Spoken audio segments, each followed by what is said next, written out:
Hey guys, welcome to another episode of Decisions. Oh, I'm your girl, Mandii. I'm your girl, Weezy. And if you don't already know yet, we have a course that is available when you pre-order this book with no holds barred. I just got done sitting down with Maria, Matchmaker Maria, who's our guest today for the course. And it's definitely going to be different. It was all about like green flags, red flags. And it was so interesting to me because we've heard about you for a long time. I know you record here. Matchmaking, dating coach, we've had so many recently. And I was like, is this going to be the same? And I realized, no. Well, I honestly, with the matchmakers or dating coaches, whatever they call themselves, everyone has been different. Like, let's be very clear. We had one that focused on high net worth women wanting to find love and get married. Mm-hmm. Then we had a Black gay male telling Black women how to date. We've had that was a good episode. He's great. You have to be shady. He could be great to everyone. I love that we all have different opinions. I had my thoughts on him. So when knowing that you were coming on here, I'm really excited and not expecting the same conversation at all. I'm really excited to how you feel like someone could be successful in dating. Well, honestly, I don't know if we've had a matchmaker. Right. So my conversation, what I was trying to say was, we've had dating coaches. When speaking to you, you gave great dating advice. But it seems like if I'm a listener of the show, I may be hearing the same thing. But matchmaking is truly different because you've got to pair people. Are you like Millionaire Matchmaker? I'm a fourth generation matchmaker. What is fourth generation matchmaker? My grandmother, her mother, and her grandmother were matchmakers. Wow. No way. Nepo baby. Maria, but I'm not. It's so different though. Your company, Agape, like what do you do? So at Agape Match, we set people up for a living. We set up first and second dates. We coordinate them for our clients. Yeah, but it's very different. Like I say Nepo baby in jest because what my grandmother did, setting up people in a war-torn country in Greece and getting paid in goats. And we're digging into matchmaking and the history of it, and Greece came up. Yeah, no, it's interesting because I was actually at an event yesterday with a bunch of Greek people, and they don't give a for that I'm a fourth generation matchmaker. They're like, if you are, so am I. Because matchmaking was rampant. Like, Americans love the matchmaking lore of like generational, but like Greek people are like, okay, there's a matchmaker in every county or every village, and then it stopped in 1980. Why? What? Yeah, why? Because Cosmo came to shore. So Cosmopolitan, the magazine, this is my theory. I was like, this is a Greek guy, Cosmopolitan, the magazine. Wait, the magazine? Yeah, the magazine came to shore. So, Greece went through a dictatorship in the 60s and 70s, and women had to be conservative. They had to wear certain things. There was curfews, right? The ghetto. And then we got democracy back, 1974. And then, a lot of reforms started happening. And Cosmo comes to shore in 1978. And what happens in that period is that people are now reading from British and American writers how a woman can be empowered, how she can ask for, how she can date. And suddenly all of this new vocabulary that didn't exist before was in the lexicon. So then fast forward to 1981, this one of the parties is running on women's reform, getting rid of dowries, making sure that women and men are paid equal, making sure women have full access to contraceptives. So women and men immediately get full rights in 1981. And also women stopped changing their names because of this reform. But so wow. They don't. Did it give arranged marriage? Is that why matchmaking? No, it's just matchmaking went away from the matchmaker in your village, in your community, or your parental matchmaking. Like my in-laws met in the 70s, so they had parental matchmaking at work, whereas my parents met in the 80s, and that's a love marriage. And what gave way was that matchmaking done by like my grandmother was handed off to the meddling best friend. So it's still to this day, when in Greece, when people date, they date like my parents dated, which is, let's say you and I were dating. Let's say you're the woman, I'm the man. You are a woman. But let's say you're the woman, I'm the man, and we're dating. When we have a party at our house or it's your birthday and we're going out, you're going to invite all your girlfriends. I'm going to invite all my guy friends. And they have to approve? No. They're just mixing we're and all matching. just co-ed mingling. And essentially you would then tell your friend like, oh, I like this person or I like this person. That's It's what like in the my city, friends. bring an ex. Yeah, friend of a friend. But they're actually friends, right? It's just your friends are pairing up with each other. And because of how we get married there, we have this concept of kubaria, where the priest does not put is not your official witness. You have an official witness who's part of your family. So hear me out for a second. We have this I'm concept. trying to follow, girl. I'm trying to follow. So we have this concept of kumbaya. So whoever introduces you Kumbaya. and kumbaya. Kumbaya. I just want to say this took my whole outline. I'm so sorry. No. I'm teasing you. You know, we dig into the history of stuff now. Yeah. This was in there. Kumbaya. Yeah. So kumbaya is essentially if you introduce me to my spouse, then you would be my official witness at the wedding. And because you introduced us, you'd be putting the rings on our fingers, not my husband and me. You are putting the rings on my fingers. You're the accountability not the partner. person from the church. No. Like that does it. Right. Oh, wait. I would put the ring on your finger, not even my partner. Yeah. Oh, wow. Right. So what happens if you and old girl fall out? Well, so the church, our culture believes, hold on. So because you're my kubara for life, right? So that means that Even if you tired, think about it now. If it's in the church, it's anointed by oil. Oil is thicker than blood. You are my chosen family. This is why Greek weddings are huge, because when someone invites me, they got to invite my kubara, then go and invite my other kubara, whoever is, who are my kubari, this is my chosen family. And that has such a higher influence than your biological family. Jesus. Oh, wow. Like you would be a higher ranking than my own sister. It's like a godmom at a baptism. Like but this dating. isn't a religious But thing. so This if someone is a cultural baptized thing. your kid, that's again now a new kubaro. So again, anointed by oil. That is my This is the Greek culture. This is not Greek religious. culture. This It's is not like when religious. bitches got but too many besties. it's threaded This is into my little religion. sis. This is my, it's like, cut it out already. Yeah. Okay. So question for you. I was digging on your website and I was like, apply. Yeah. Now, one would think you got to get on the dollars for this job. Like, why wouldn't you take a client? Mm-hmm. Why do people have to apply for a matchmaking service? And like, what's the criteria? Well, your first match has to be with your matchmaker. Okay, like a therapist. Possibly, although I can't do things that therapists can do, just like they can't do certain things that I can't do, right? Therapists can't necessarily tell you, break up with him. They have to get you to figure out your triggers and acknowledge the emotion that you're feeling. Whereas I can be a little no nonsense and be like, just break up with him. But with that being said, when someone applies, we have to interview them. We have to figure out, do we have matches for you? I don't want to be unethical and take someone on that I have no one for. Or if I don't have the emotional bandwidth to deal with their personality for the next 6 months, it's really personal. What are 3 personality traits that would keep you from bringing someone on as a client? Narcissism. Okay. That has its own. Do you find that women have it too? Because I feel like it's such a buzzword. Like, are you really seeing it more with men, or is it pretty equal? I see it more with men. Mm-hmm. Also, if like another reason why we wouldn't take someone on is like they really lack the self-awareness of what they can attract, or we think that they're going to be unfair. Hold on, let's stop there. Hold on, Kevin Samuels. They lack the self-awareness on what they can attract. Yeah. I would like to read this review I told you about. So I really want to dig into this because this is a review from where? From Google Reviews. Somebody reviewed somebody who did not hire me. Oh, I mentioned this to Maria before she walked in because I didn't want to seem like I was coming at you. But this was a very interesting review to me. By Sierra Khan. I was a follower of Maria, the CEO, a fan of her content until she responded to a question from a follower. And the question was, why men in general have certain traits in dating. She answered the question simply by saying, when men are privileged. That question had nothing to do with race. It was offensive to me. Being someone who is white and has a white partner, I wouldn't want to sign up from dating advice from Maria after seeing that post. The first thing I actually thought about was not race. When she said privilege in the message, I thought, oh, a guy with money. Well, the first thing I'm thinking is, as a white ass woman, the word privilege, the privilege triggers you because of how we associate white privilege. And I thought Maria was white and supremacy. So I'm confused. No, Maria. There's a lot You're of spicy white people. right? I'm Greek, but I identify as white. Greek and Italian, we said those are spicy white. Sure, but like this is why we need like and Armenian critical race white. theory in schools because Literally. This is exactly what that conversation is.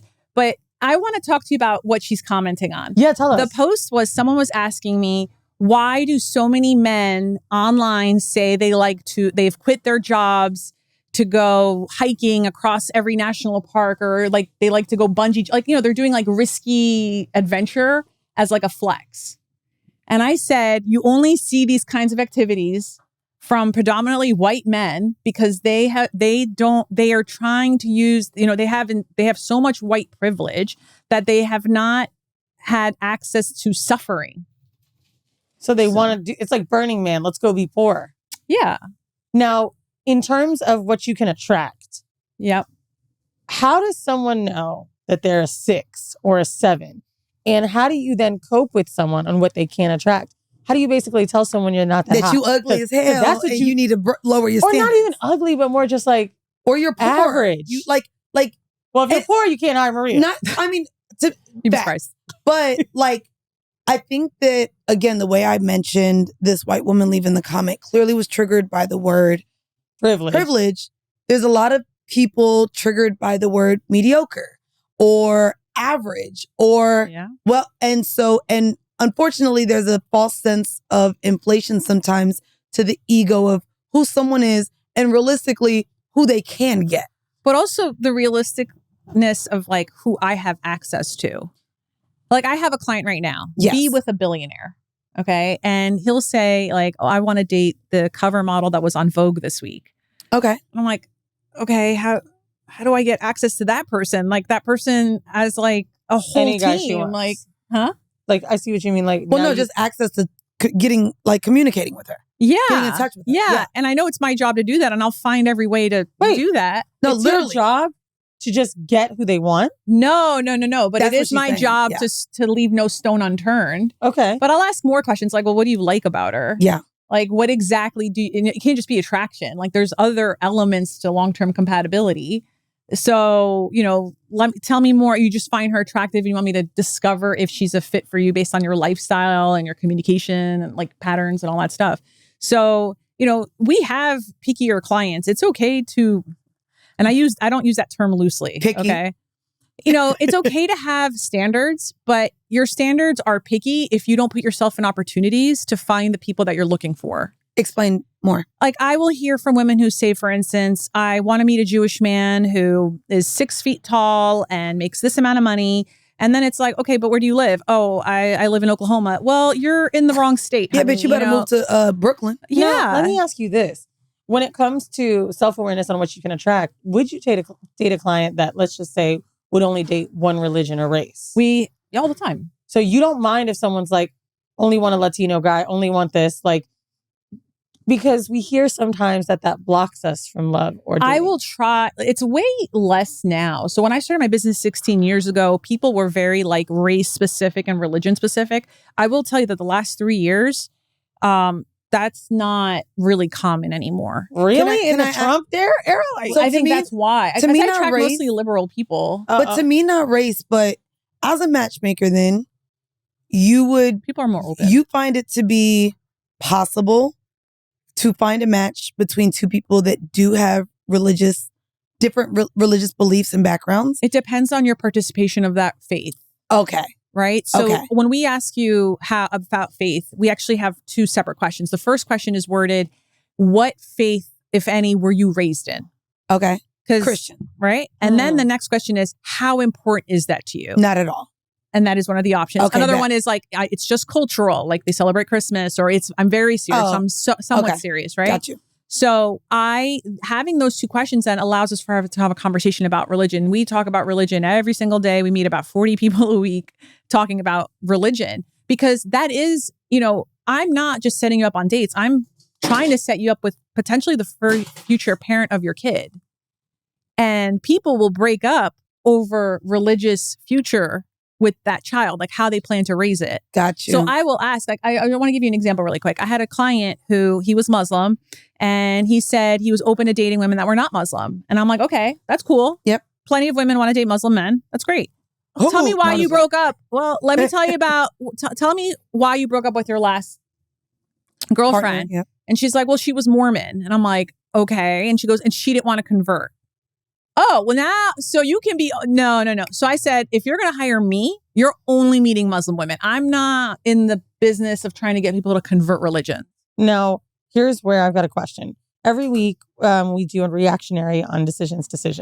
Without playing this video, we can briefly chat a little bit about 2 celebrities, Alexis Sky and Brittany Renner, who changed. We are guessing Brittany Renner changed her religion for a man, whereas Alexis Sky mentioned that she did.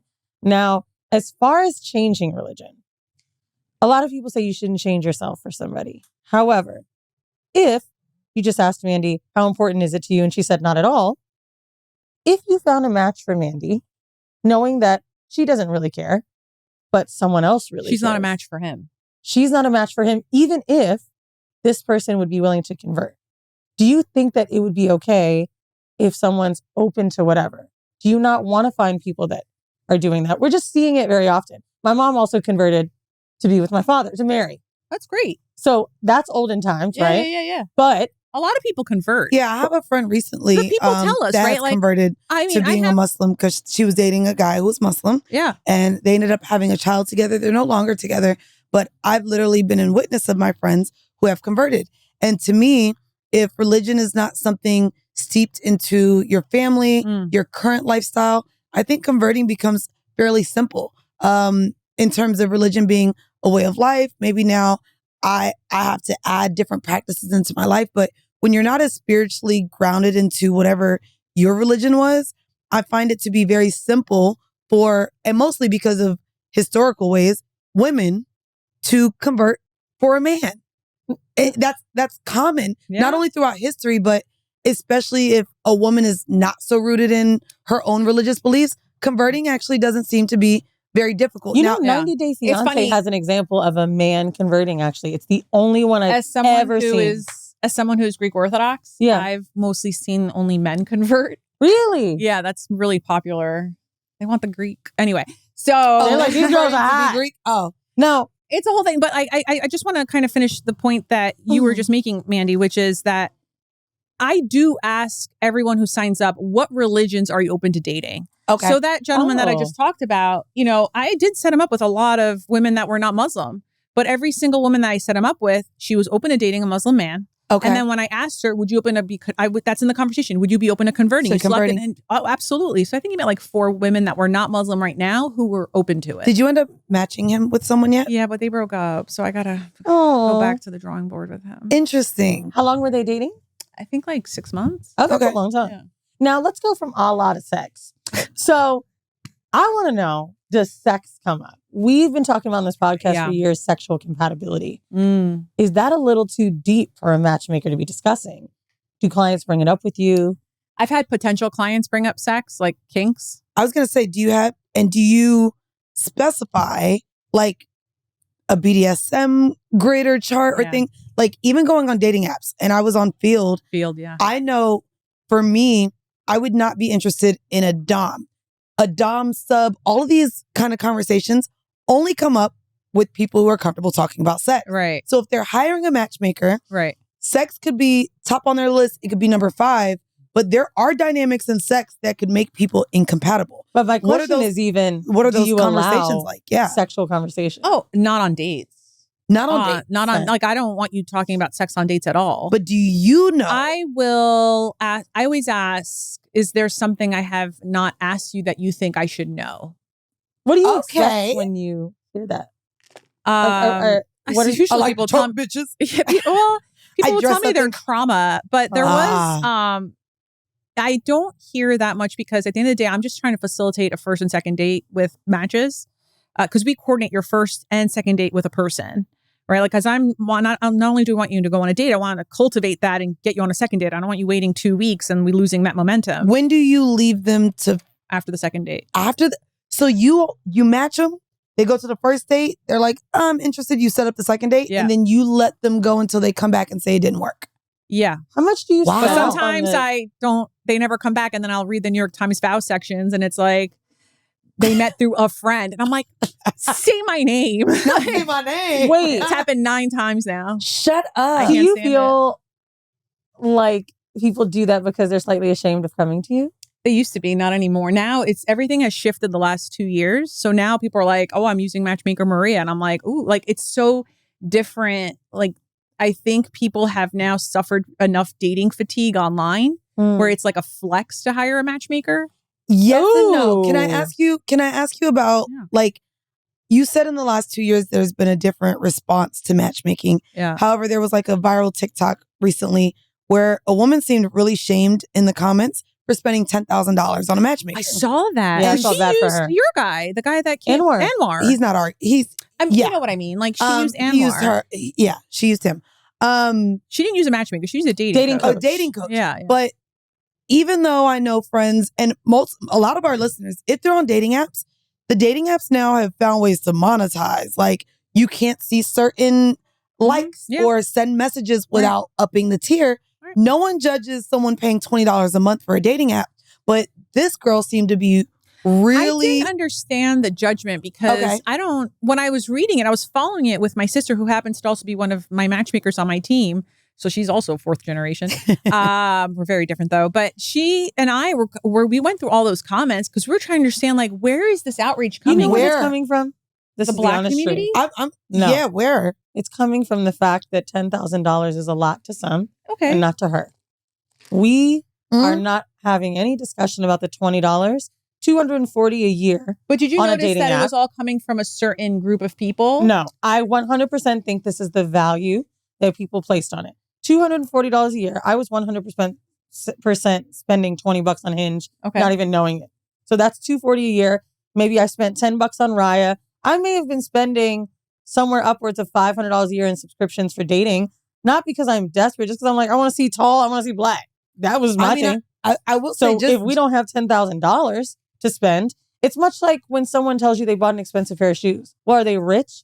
Or do they not have a lot? So to me, it's an accountability partner. To your point, though, there is a socioeconomic, I think, relation to it. That did seem to be where we saw the outrage from. Yes, was because it went viral even on Black Twitter, on Spiritual Word, on all of the things. So yes, probably a socioeconomic sense to what Weezy's point is and your point is in terms of the people that seemed outraged. But also, I would say within our culture, within our history, if we go back even to, and I don't want to take it all the way back to slavery or even when we think of like where our ancestors come from, there's not any history of people paying for matchmaking or relationships or things like that. It's just not. We either meet someone within like the reach of our family or that's it. I would say more so white people or wealthy people within their history, they went and bought who they wanted to marry into the family. We don't have that within our culture. So we let don't. me, I want to talk about what you're saying because I think it's actually really important. Okay. The Black community, and that's a subculture in itself, right? Yes. The Indian American community, the Greek American community, the Lebanese American community. Yes. Taiwanese American community. Like, look at these subcultures. What these subcultures have in common is that they have their own little chamber of commerce events. They have their own parties. They have one group has a quinceanera. The other one has Pascha. These are all really social events where you might not need to hire a matchmaker or a dating coach. You already are meeting a lot of people. It's funny. What you're talking about, I've experienced from the Greek side. So when people look at me, they're like, oh, you must have basically Greek clients. I only get like 2 or 3 Greek clients a year. Greek people are hyper social and they go, why would I ever hire a matchmaker? Why would I ever hire a dating coach? And that's a fair assessment when you come from a social subculture. Our culture is social. I'm going to be honest too. I actually think the reason that Anwar is important for the girls that go out all the time, all of the advice he was giving seemed like people that were unsuccessful with dating. They were going on dates and not getting to the finish line or getting stuck in the situationships. That felt like feels like what his content is tailored to, in my opinion. And I think hiring a coach to get the best out of dates is good too. People hire me as a coach. With the dating refresh. Yeah, with everything, right? We have the Agape Intensive, we have all these other things, before we get to the tiers, really quick, you mentioned your sister. Yeah. Matchmakers. What's the criteria and do they need to be married? Before we get there though, wait. Okay, these are really good questions. I know before we get there, only because I really liked where we were going with we didn't speak solely to then, you brought up Greek. And then, so why do you think then when you saw the comments, you saw us in the comments? I do want to put a bow tie on maybe why because this is our audience. Because why our audience would be like matchmaking? I saw myself in the outrage in the sense that like I have gotten this outrage from the Greek community. Okay. I have had people from churches call my church and be like, how dare she charge something that she should be giving away for free? Right. Okay. And I think what the conversation needs to shift on is, and when people hire me as a coach, is always what all I can do is hold your feet to the fire. What Anwar did and what I do is we make you accountable to the decision. I just had a woman tell me that, you know, she's about to get engaged. And the guy that she met him a week after a situationship had ended. And she said, if I had not hired you and you didn't teach me, you know, why it didn't work with the last guy, I would have mourned that relationship for 3 to 6 months like I did every other situationship in my life. And frankly, I'm 35. I don't have time to be mourning that long. But because you gave me these tools and this vocabulary and how to work through why it didn't work, I was able to mourn it in a week and then put myself out there and then find my fiance. And I think that's what Anwar is doing. And I think it's okay that some people are outraged because, you know, people get outraged over things. Everything. Right? I could put down that I like pancakes on threads and then someone's like, you don't like waffles? Yep. Like, okay. All the time. Right? All the And time. I've gotten that outrage that woman has gotten from the person that's providing the service. I didn't force anyone to sign me a check. Right? People, and that's okay. Like I can only work with the people that pay me. Period. And that's okay. You know, everything else, the opinions don't matter. Now, should I answer her question? Yep. Okay. So now how to become a matchmaker. There is an extremely low barrier to entry in my industry. And what that does and what I'm constantly telling, because I mentor a lot of, I was really loud. I mentor a lot of matchmakers. And for the last 16 years is I have learned that 99% of matchmakers that launch will usually shut down within 18 months. And that is because it is very hard to service someone. It's very easy to take someone's money. It's very hard to service. You're dealing with someone's most vulnerable state. You're dealing with their personal life and how they show up on dates. And if you don't have the methodology to recruit the right matches for that person, it's going to be very hard to service them and complete that contract. You get burnt out. The emotional bandwidth might not be there. Do the people have to have like semi of a Rolodex then to work with you? Like, hey, I'm a matchmaker as well, Maria. I have this log of hot guys. I don't know. Yeah, like if you have a methodology of like trying to recruit certain people into your database, like we have an extensive database of like 30,000 people that are inbound. That's another thing. So What's that mean? So there's there's inbound marketing and outbound marketing. So outbound marketing as a matchmaker would be for me if I were on the subway, I see someone cute and I'm like, here's my card. You know, I have a match for you. Wait.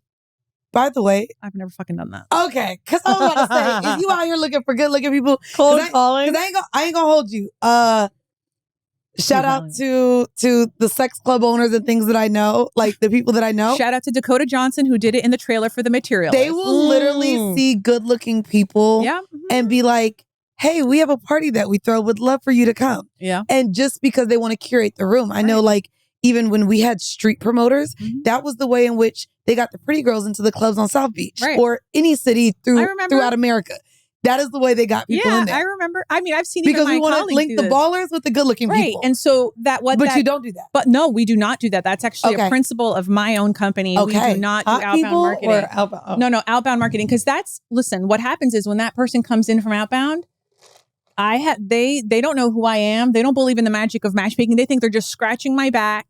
And I'm like, I don't need you to scratch my back. I've got plenty of matches, right? I might meet someone at an event. I was at an event last night. I met a woman. She was like, I want to join your database. And I'm like, good, because I think I might have a match for you. Like I let it be their idea. So what the inbound is I try to create content. I have a podcast. I have a book coming out. I want people to believe in me and my team. And then on their own, go to the website, agapematch.com. You join the database. It's free for a woman to join the database. Over men? Because I can't imagine. I only take male clients. I have a partner or like an affiliate partner who only takes female clients. Okay. So if a woman joins our database and says, okay, Maria, I want to hire a matchmaker, we'll be like, let's have a conversation so I can steer you to the right matchmaker because I need to match you with a matchmaker. But we only take men. So for me, I don't. Wait. Sorry. You only take men? What does that mean? Because I'm thinking you service men and women, no? I service women mainly for coaching because that has a higher success rate for me. You only match men. So let me tell you, but it's cross matching. So I will never set up a woman with a man that she's not enthusiastic to meet.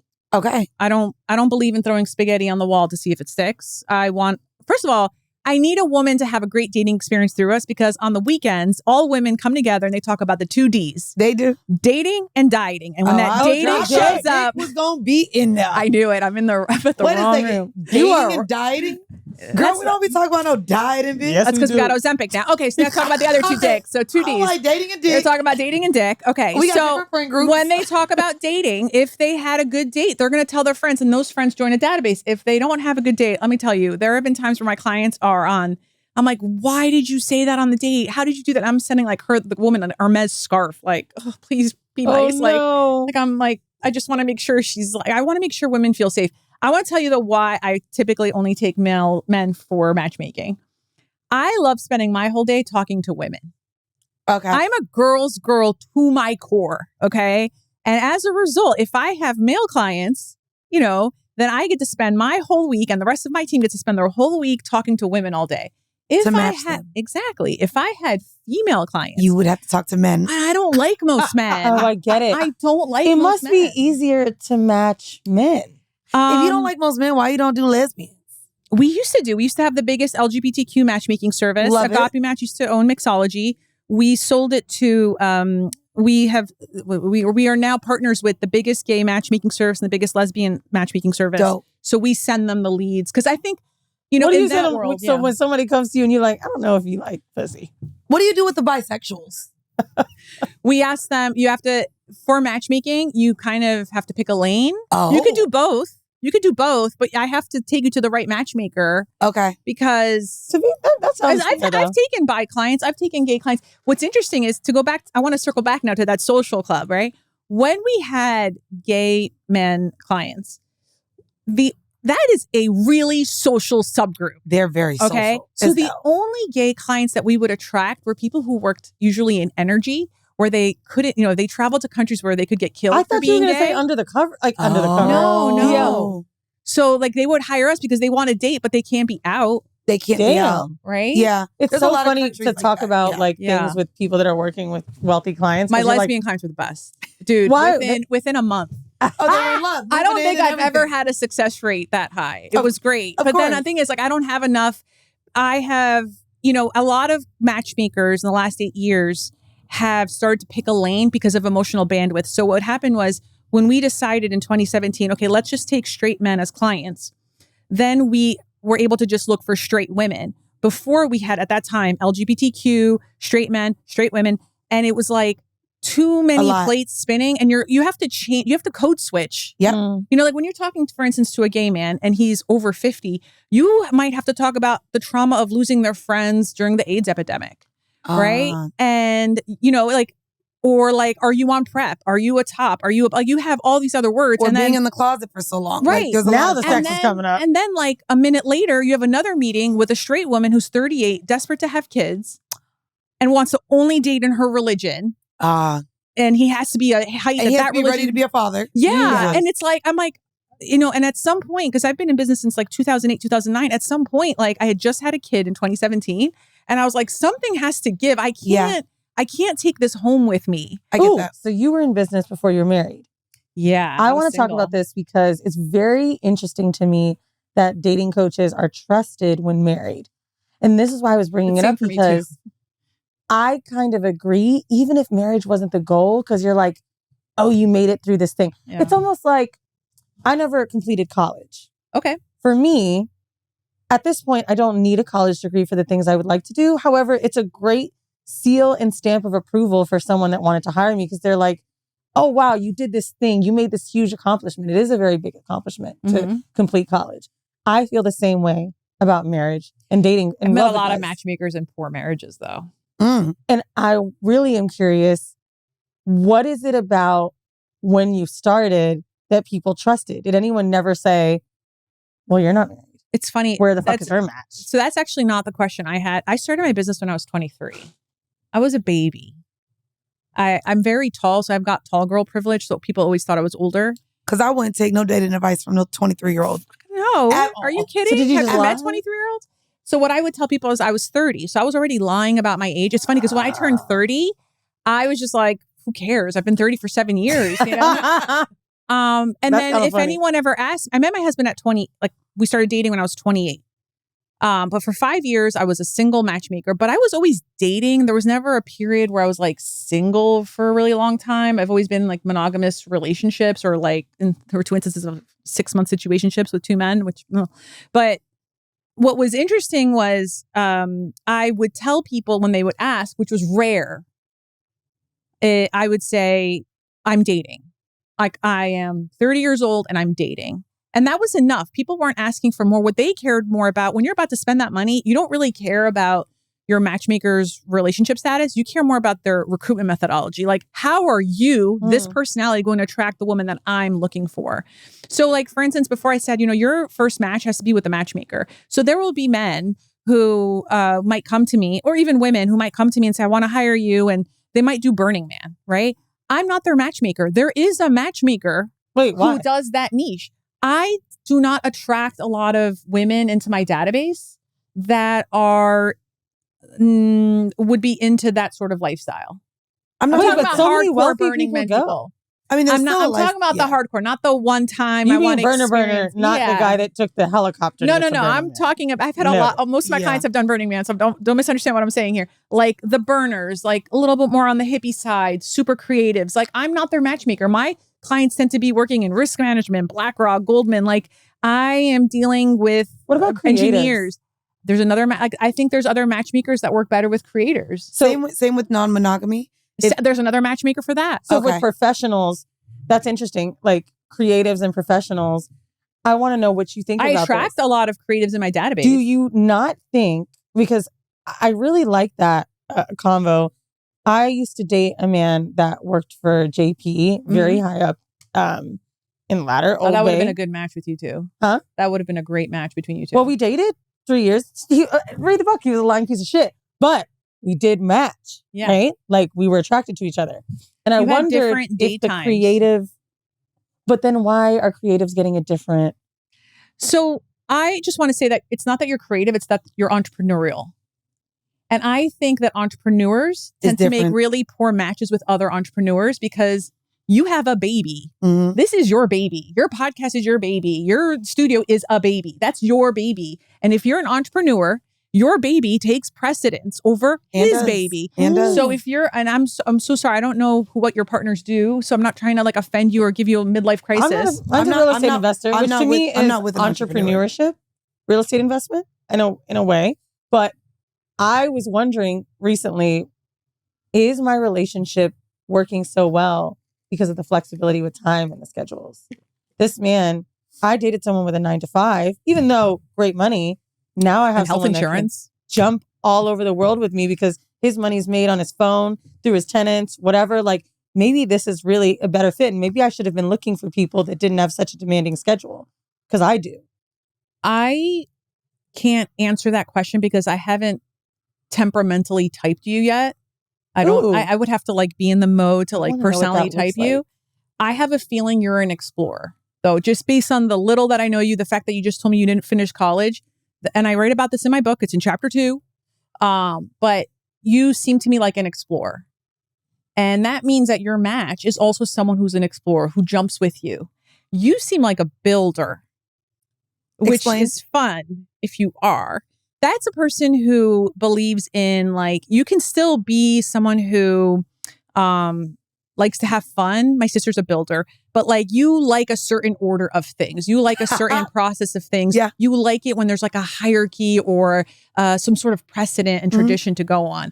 I have a feeling, and I only just met you today. Come on, Psychic Maria. But I have a feeling that I bet you two fight and knock heads on.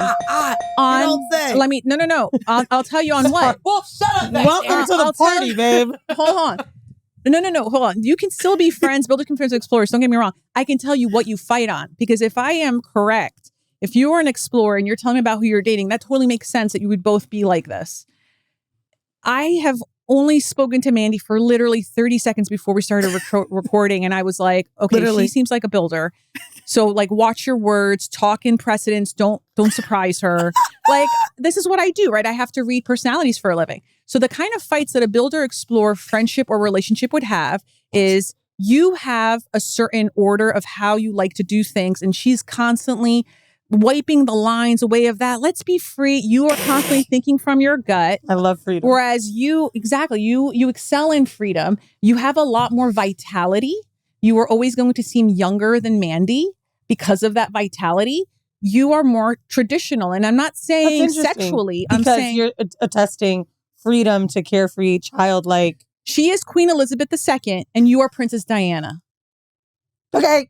Like, do you understand what the difference is here? No. I definitely appreciate what you're saying because I had No, and this is not a bad thing. No. Also, even my hearing, sister's a builder, so like I immediately but sense even it. hearing what is making sense for her and her partner, like that's not going to make sense for you. You need a builder. No, I just dated someone who was retired, and as soon as life picked back up for me, him doing nothing and being mad that I was busy was like, oh, fuck, nigga, didn't get out of retirement. But doing nothing was different than... No, the freedom. I didn't need someone... Your match is a guy who has a 9-to-5 health insurance. Well, I have someone who's really busy right now. He's an actor, but like, I'm so happy he's about to be on set like all summer. Okay. So I'm like, oh, nigga, I'm busy. You busy. This is great.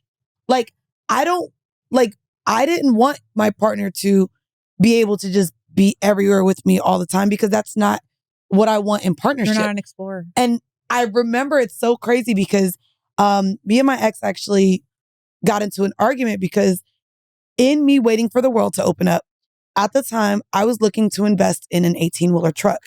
My best friend ended up doing it. And immediately, I went to telling him, great, you could be the driver.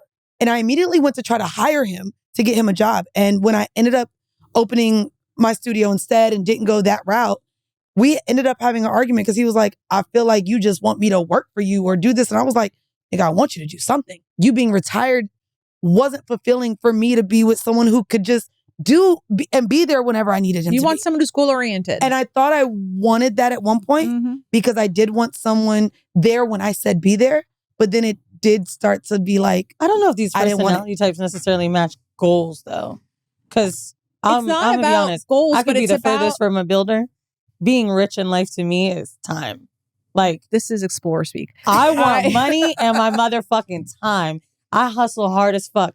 I'm telling you right now. I can also probably guess your secondary types too. I think you're a builder director and I think you're an explorer negotiator, which is like wild. Because that is what is keeping what's keeping your friendship is your director and your negotiator or is what's keeping you guys glued together. And that's like a good thing. And I think, look, the point of personality typing is not like, okay, you're not a match. It's about, if you're a builder, you can date an explorer, but you have to set that expectation early on, communicate constantly. Here is what makes me feel less anxious. Here's what makes me feel confused. Yes. I really appreciate you bringing it up. I think it's so much of what makes a relationship a poor relationship is because we are not communicating enough what we expect from other people, but also being self-aware if this expectation is like also... What are some of the other ones that we may not know? So Mandi's a builder. I'm an explorer. There's 4 types. Okay. So this is actually from a past mentor of mine, Dr. Helen Fisher. Unfortunately, she passed away about 6 months ago. Oh, wow. Before reading my book, damn it. But I talk about her in chapter 2. She came up with the Helen Fisher inventory system, which it resembles a lot of what my grandmother's personality typing system was. She used the Greek gods, right? Zeus, Artemis, Athena, Hera, and and Aphrodite. And so there's 4 types. There's director. I'm Aphrodite. No, she's Aphrodite. Aphrodite. You're Hera. Aphrodite's love. Don't Aphrodite like sex? You are the queen. You're Hera. You are the queen of the gods. I am. Okay. Hera. Yeah. That's me. Queen Hera. Yeah. So what that means is like there's 4 types and there's director, negotiator, builder, and explorer. So this is all from Helen Fisher's inventory system. Negotiator, builder, explorer. Right. So we learned explorer, builder. Right. And she just said director and so a director is someone.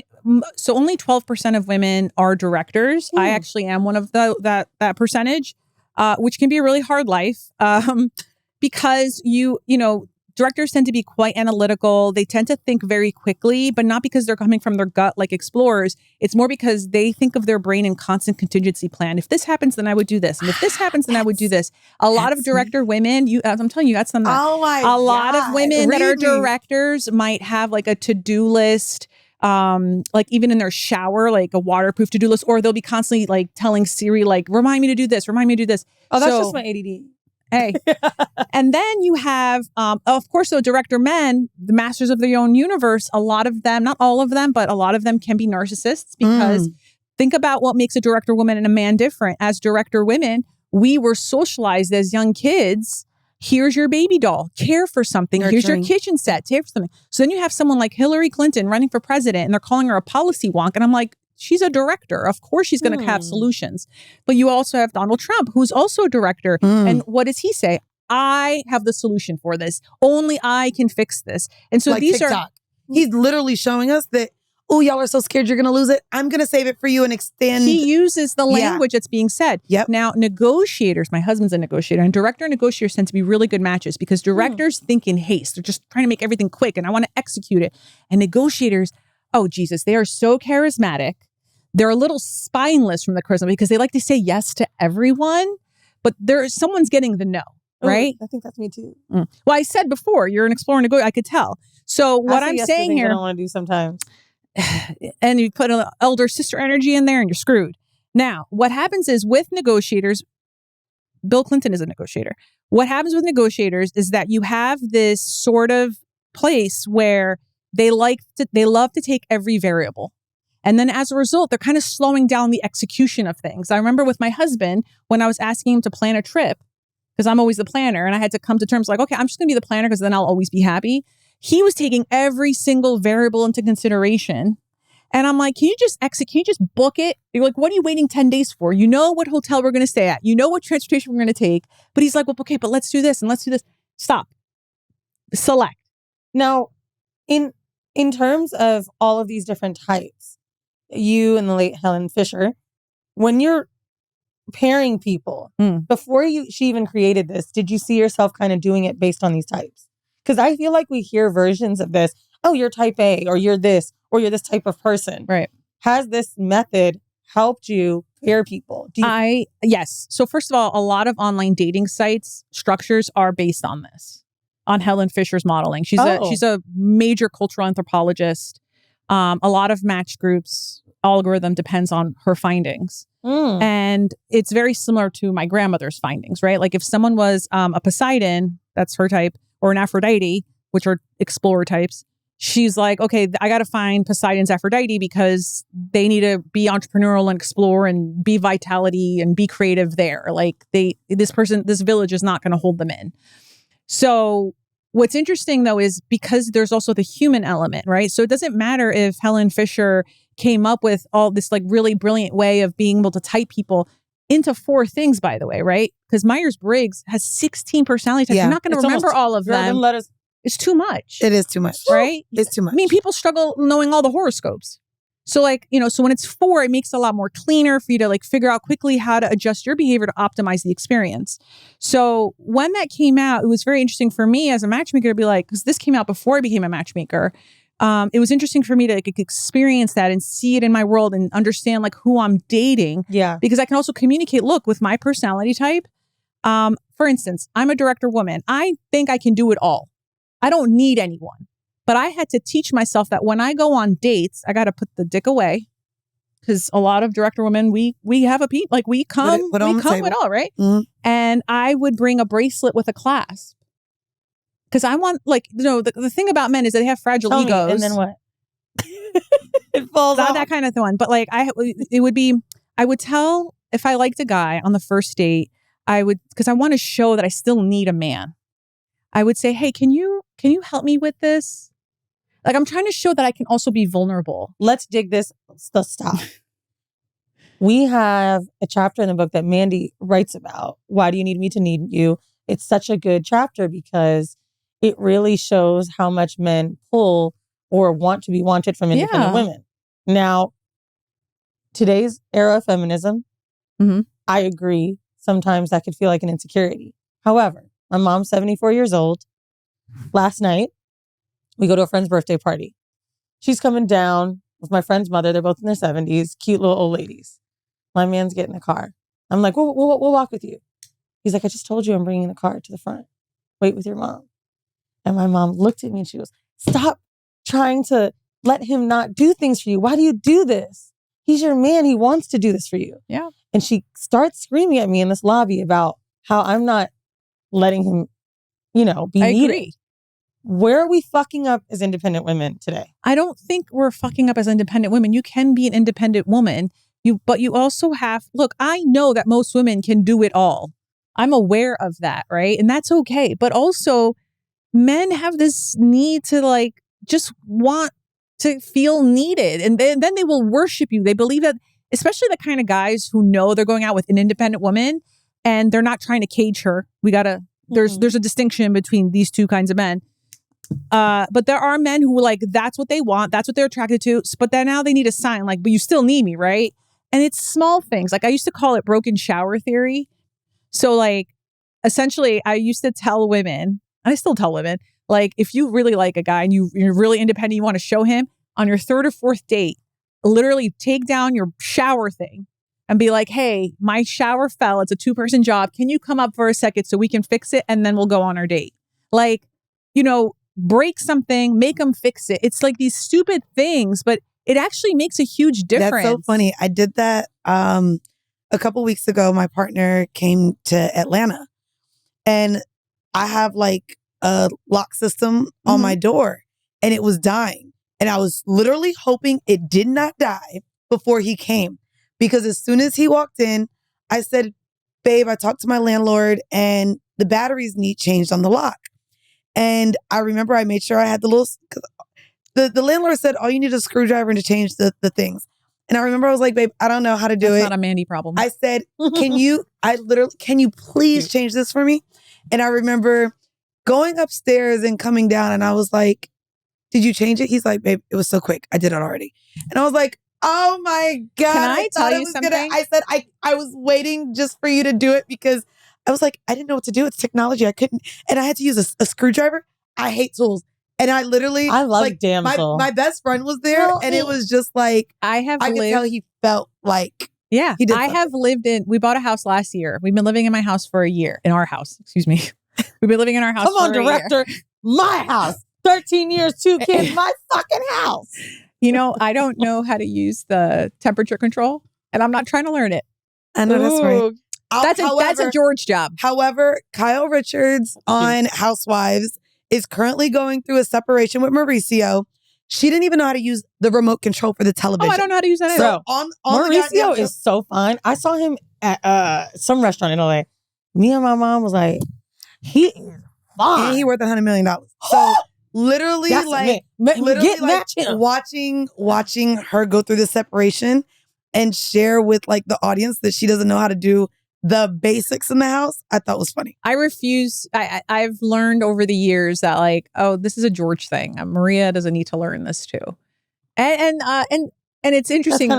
What's funny is I had to teach my children's teachers. There's this one teacher who would constantly email me about my kids' homework. My kids go to Greek school every week. And you were like, nah, email my husband. And I was like, I'm not my husband's secretary. Oh, you can add him to the emails too. And then I said that to the other moms too. And then they all demanded it as well. So now this teacher, she emails both parents. I'm not my husband's secretary. If the school has something to say to me, they could say to my husband too, because he needs to be involved. I'm not going to give him the update each week. Oh, today's some spirit week at school. He can figure that out when he reads his email. But that's where it starts. You communicating your expectations of how someone shows up in a relationship. It's also environmental. You have to get your environment to also treat you equal as well. She's the community. Yeah. Sorry, we like Lilla. Okay, before we get out, because you gave us the history, I'm on your website. And I don't know, it's been fun. I really like dating antidotes. I like books. I like tips. There's a ton of them. I like numerical things. I like watching clips. I feel like I could be old and married and still enjoy this because trends. So you have all of these lists of the things that you offer. Matchmaking is number 1. Number 2 is Agape Elite. Do you pronounce it Agape? Yeah. Bespoke matching service for clients with refined tastes. Yeah. Is this just rich? What does this mean? When you're saying refined taste, what are you really saying? Don't order your chicken fried hard. Do you want the marketing answer as a business owner? Fuck or do no. you want Don't order your steak well done. This is not your PR. Taste. Have been somewhere before. No, because there's a different reason for both, right? Okay. So, on the look, there are some clients who they will seek out that sort of language in order to like, I don't think you understand what I want. So I want this language. And I actually have to emulate my competitors to be like, for refined taste, but chances are you're probably getting the same service. I just said something like that on one of these podcasts. I was like, I don't want a man whose sushi level palate is at tempura or California roll. I don't want them to order their steak a certain way. I want them to be excited about certain cultural things and to go out. Like the way that we get there are some clients that need a lot of extra hand-holding because they want the extra hand-holding, right? Okay. Like they're the kind of clients who they have a private chef at home, they have a manager in their house, and they're the kind of clients who are going to be agape elite because they're going to take up more of our time. Who's your richest client? Okay. What they got? Just like a billionaire. No, I mean like, are they just got homes everywhere? Like, tell us about yachts that they don't know where they are. Jesus, I'm like, what? Now, when the client, so that client would be agape elite because the kind of woman that person can go out with, she has to be flexible with his schedule. Yep. Like, think about Lauren Sanchez, Jeff Bezos's fiance. Like, I've had a few of Jeff Bezos's friends as clients, and I'll give credit where it's due. Jeff Bezos is dating someone who's age appropriate. Oh, I say this all the time. I love seeing an older woman next to him. I don't give a fuck what filler she put in. It is nice to see. I bless them. That to me is a great example of like, all right, you divorced your wife. This whole thing happened. We didn't get to see you run around with some kid. Not that he's not a piece of shit, but we're not talking about him that. We're talking about him. But what you said as well is where in the beginning of this podcast, I talked about dealing with athletes and thought that would be literally what I ended up dating. As soon as my focus became on my career and making money and excelling in my own life, that is the last type of man that I could date because they expect you when they want to see you for you to drop everything and go. Right. And that's what my billionaire clients are like. And I'm not. And I'm like, do you no longer a woman that can do that for the elite? Like, do they have to be of a certain status? Like, I mean, status or we would regardless, no matter which page they use to sign up, we still have to have a conversation with them, and then we will price it accordingly. So most of our services start at $30,000. And we'll go up to $100,000 for the year, just to get you to two dates. Okay, for 6 months. And usually it's a minimum of 6 introductions in 6 months. Most of our clients will get anywhere between 10 and 15 matches. But a lot of our clients, especially the regular clients, which I know you might be thinking 30,000 is not regular, but you'd be surprised how many people are willing to save. Do they also cover the fees of like, let's just say you have a great match in New York, you've got a rich guy in Dubai. I can't set up people in Dubai. Against the law. Yeah. But whatever. But you know what I mean? Like, but I know you're saying London. They will fly out or they'll fly the woman. They have to stay in a different hotel, but we are coordinating it. So we're just sending the invoice. Oh, wow. Right. And you can't have sex. Like we have very clear. Wait, what do you mean? Well, then I'm a different service. That is a different service. I got to pay way more. That is a different service. I am not a madam. So if they do, my lawyer's going to watch us and be like, Maria. Seriously, like if they do have sex, I'm sure this mistake has happened. I don't want to know. Yeah, I know that's right. Oh, you don't want to be involved. I don't think it's ever happened. In 16 years, I don't think. Somebody's fine. Maybe, but I don't. Let me believe for legal reasons it's never happened. That they are just dating. But serious question though, being that this is all free for all.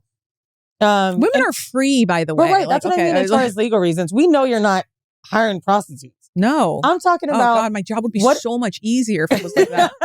What if it's just they vibe that hard?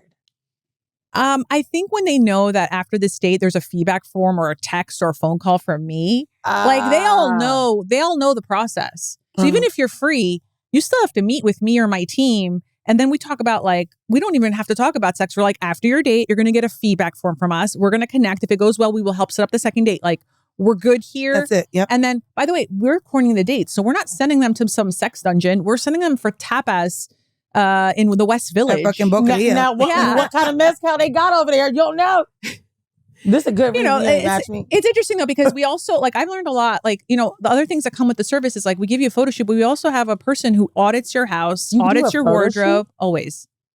If you're a client of mine, you're getting an audit of your home, audit of your wardrobe, and a photo shoot. And I've given makeovers to men all the time. And it's interesting when Nicholas, he does the house stuff, Like, he's like, oh, this person, he needs this, or this person, like you can learn a lot about someone when you visit their home. This is so interesting because but look, I just want to say one last thing. The people that tend to hire us tend to be guys who are making $200,000 to $500,000 a year. That's like 80% of my clients are in that range. And they're all just overworked. They don't have time to swipe. They've experienced a dating fatigue and they're like, just you do it. I'll go on the dates. And the thing is, the best part about those kinds of clients, that 80% where they're like, you do it. I trust you. Those are the guys we get into relationships within 2, 3, 4 months. So like I had a client hire us exactly 2 weeks ago. And today he emailed us to say, pause the contract because there's a freeze in the contract. I want to see what happens with this first match. And I'm like, oh, that's so healthy because I've had clients where I set them up with like the best match on the first try. And they're like, oh, what else you got? And I'm like, no. This is it. So you got to give them a little ugly first. Some clients you have to learn to like not give them the best match first. Well, speaking of the best, I'm sure you give the best advice in this book. It comes out this week. We're like really happy to have you on to celebrate this. Ask a Matchmaker. No nonsense guide to finding love. Let's y'all, show it. Hold on. You can only buy it after you buy No Holds Barred now. Now that's true. But this is really cool. And honestly, just supporting your pod. I would love for people to get a dose of what they're going to hear every week. What's your podcast? Where can they find you? My podcast is also called Ask a Matchmaker, and that's where people can call in and ask questions, dating questions. I've heard everything. I've answered over 8,000 dating questions, not just on the pod, but also like online. And I have, a different co-host each month. And it gets fun because you get different personalities. The co-host is also telling you about their dating history. I love it. Now, if you guys want the actual dating advice, what we dig into for our course that we're giving away for free with the pre-order, Maria does give specific dating advice. It is a crash course, but it was really helpful. And even I was sitting there kind of like... She was reacting a lot. How do I have a man? Because she reading me. She's like, am I love bombing? And I'm like, yeah. Oh, she was basically saying somebody that's like, oh my God, we should do this next month is a love bomber. Yeah. You got to talk in the present. Explorer. Y'all go check us out on patreon.com/horrible decisions. If you miss all the sex talk since Maria wouldn't let us have it or her lawyer, and go to nhvtour.com to go and see us on tour. Thank you guys for tuning in to another episode of Decisions. If you are a patron member, that's right, go on over to patreon.com/horrible decisions. That's where you can get all of the X-rated, raunchy discussions about sex. Welcome back to another Patreon episode. Today, if you're just an audio subscriber, which most of you cheapos are, we are going to give you video because there's a really special guest I have. They're no celebrity, but they will be soon. Bitch, you were working it. Be Rich. I'm not a celebrity yet. So I went on Be Rich's show and have done this episode of What's Your Bag, which is his YouTube. What's in Your Bag? Excuse me. Mm-hmm. What's in Your Bag is a YouTube series we've done together. We did one in Miami. We did one in LA. And now we're doing We've it in done two in LA, by the way.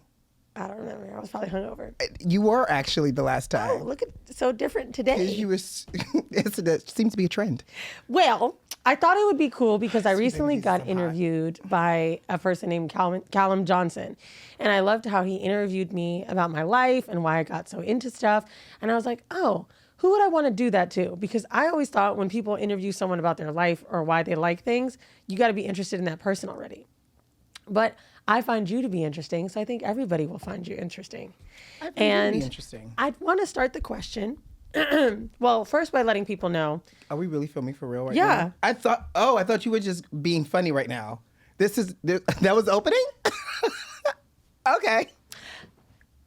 We are on my TV show now. Absolutely. I'm clocked in. Okay. Hey, boo. Your title is what? I am an assistant training manager for North America for travel retail. I don't like the assistant because every time that don't sound as big as I thought it was.